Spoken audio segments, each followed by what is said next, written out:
ever smoked at least one cigarette?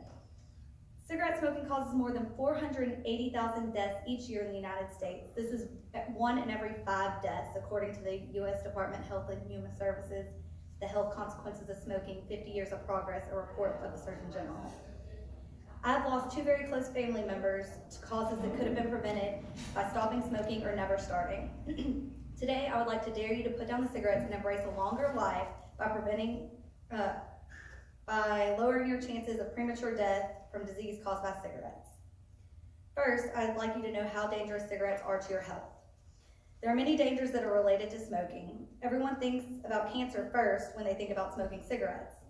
As stated by the National Toxicology Program Report on Carcinogens, 13th edition, among the 250 known chemicals in tobacco smoke, at least 69 can cause cancer.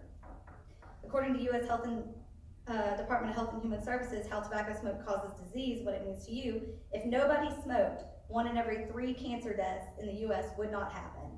Although cancer is everyone's first thought, smoking can cause damage to every part of your body.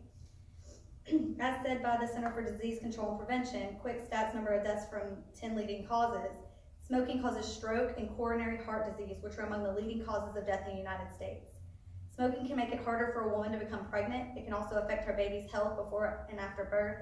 Smoking can also affect men's sperm, which can reduce fertility and also increase risk for birth defects and miscarriage, said the U.S. Department of Health and Human Services, Women and Smoking.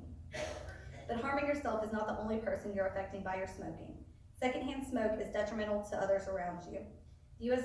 Surgeon General has said that living with a smoker increases a non-smoker's chance of developing lung cancer by 20 to 30%.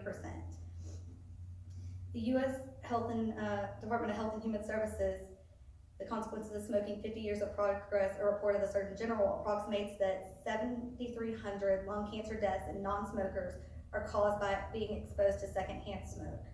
Exposure to secondhand smoke increases the risk of heart disease by about 1/4. 34,000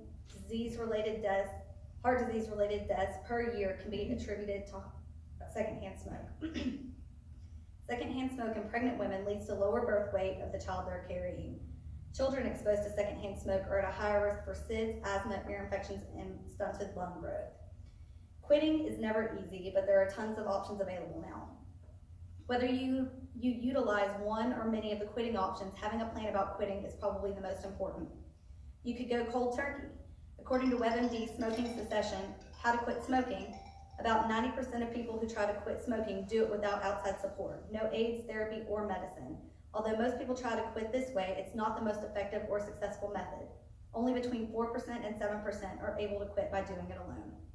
There's also nicotine therapy replacement. You can try nicotine patches, inhalers, sprays, or lozenges to give you that nicotine you need without inhaling all the harmful chemicals. It works slowly by weaning you down to the lowest level of nicotine until none is necessary. There's also medications available. There are currently 2 commonly used medications to assist you in dealing with cravings or withdrawals. These 2 medications are Chantix and Zyban. In conclusion, there are many dangers that are related to smoking cigarettes. Secondhand smoke is detrimental to others around you. Quitting is key. If you're currently a smoker, I urge you to start with limiting yourself. Cutting back the number of cigarettes you smoke a day by half. Please think about your future and the future of those around you.